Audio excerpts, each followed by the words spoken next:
2.5 लाख, किसी को 3 लाख। हमारे यहाँ प्रधानमंत्री का जैसा बंगला आता है ना, उससे अच्छा बंगला वहाँ गरीब का होता है।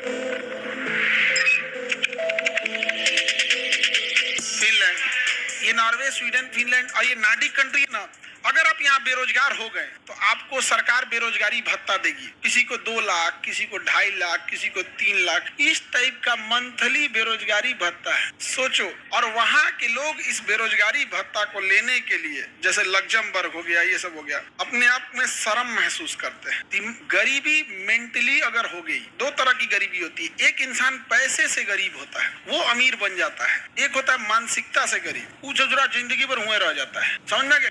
किसी गरीब को देखोगे ना, तुम्हें बहुत लगेगा कितना डिसिप्लिन, कितना तरीका तमीज वाला है, संघर्षशील है, और वो छल कपट नहीं मिलेगा। और किसी में भी अगर छल कपट आ गया, चाहे वो गरीब है या अमीर है, वो ज्यादा दिन टिकता नहीं है। पता नहीं चल, रावण की लंका दह गई, यहाँ 2-4 लाख रुपया लेके कूद रहा है।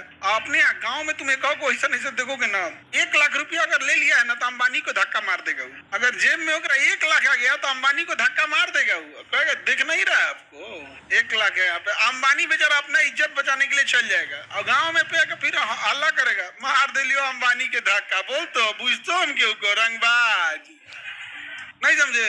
इतना सिविक सेंस और कल्चरल इतना खराब कर दिया गया है कि आप लोग को समझ में नहीं आता है। यहाँ पे सबसे बर्बाद कर दिया गया किसी चीज को। पहले किसी को देखिए, अगर मान के चलो पानी की कीमत नहीं समझ में आ रही, अगर पानी, अब मान के चलो हम खाना बनाए और खाना टेस्टी नहीं बना, तो एक काम करते हैं, 2 दिन तक भूखले छोड़ देते हैं। एकदम भूख से एकदम कड़कड़ा जाओगे ना, तो वही खाना तुम्हें अच्छा लगने लगे। तो ये झारखंड, यूपी का पूर्वी एरिया और बिहार का ये एरिया में था ना, यहाँ के जो लीडर्स थे, दे आर नॉट कैपेबल। उन्होंने जीवन में कुछ संघर्ष करके देखा नहीं, पिताजी से राजनीति मिल गई, जो खुद कभी चला नहीं, दूसरे को क्या सिखाया। तो उनको एक चीज भली भांति समझ गई कि भैया हमसे कुछ हो नहीं पाएगा, तो एक काम करो, यहाँ के लोगों को बर्बाद कर दो, मजदूर से भी नीचे कैटेगरी के गिरा दो, तबाह कर दो, ताकि ये जिंदा रहने को विकास समझे। बिहार का आदमी 4 लेन सड़क पे खुश हो जाता है, दुनिया एक्सप्रेसवे पे चली गई। यूपी सरकार कह रही है कि अब हमें 4 लेन नहीं चाहिए, हम एक्सप्रेसवे पे चाहिए। और बिहार के आदमी के यहाँ से अगर 4 लेन चल जाता है, खुश।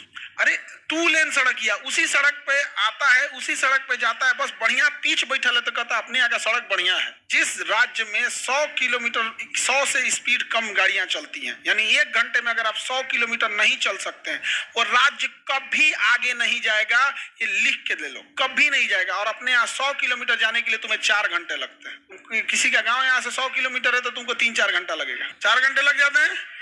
जिस दिन तुम 100 किलोमीटर 1 घंटे में चले गए, वो राज्य आगे चला जाएगा। क्योंकि राज्य को आगे ले जाने वाले लोग के लिए वही लोग ले जा सकते हैं जिनके लिए समय कीमती होता है, वो लोग ले जा सकते हैं। समय बहुत ज्यादा कीमती होता है, इसलिए वो बहुत किसी भी चीज को आगे ले जाते हैं। ऐसे देखो ना, जहाज का जो टिकट होता है, अगर तुम पहले बुक कर लोगे तो सस्ता पड़ेगा, लेकिन जितने बिजनेस वाले हैं उन लोगों के लिए पैसा मायने नहीं रखता, टाइम मायने रखता। तो लास्ट टाइम पे बुक करते हैं, 1 घंटा पहले, 2 घंटा पहले। अच्छा अभी निकलना है, तब तो ये काम कर लो, कर ले, 4 गुना 5 गुना में जाते हैं, लेकिन फिर भी क्या जाते हैं, तो टाइम बहुत मायने रखता है। यहाँ के लोगों को आप बेरोजगारी भत्ता दीजिएगा तो लेते नहीं है सब, वहाँ पे कहते हैं इसकी बेइज्जती हो रहा है हमारा। और अपने अगर 3 लाख 4 लाख रुपया अगर बेरोजगारी मिलने लगे, हाथ गोड़ तोड़ के काट के बैठ जाएगा सर। अब यहाँ देखो, ये फिनलैंड में तो झीलों का शहर बोलते हैं, बहुत खुशहाली देश है। यहाँ का देश में बहुत ही ज्यादा खुशहाली है इन सब में।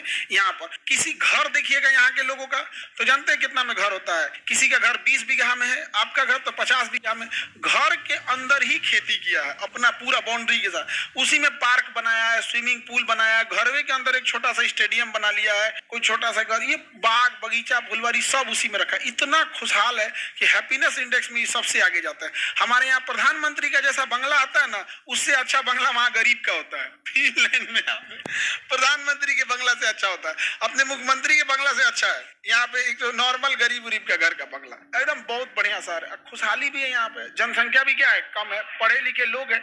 जब लोग पढ़े लिखे रहेंगे, जनसंख्या कम रहेगा, तो आप सरकार पर डिपेंडेंट नहीं रहेंगे कि हमारे लिए काम कर दो, कि राशन कार्ड दे दो, तो वैक्सीन ले दो, तो ये सब दे दो, ये सब कुछ नहीं करेंगे। तो गवर्नमेंट भी मेन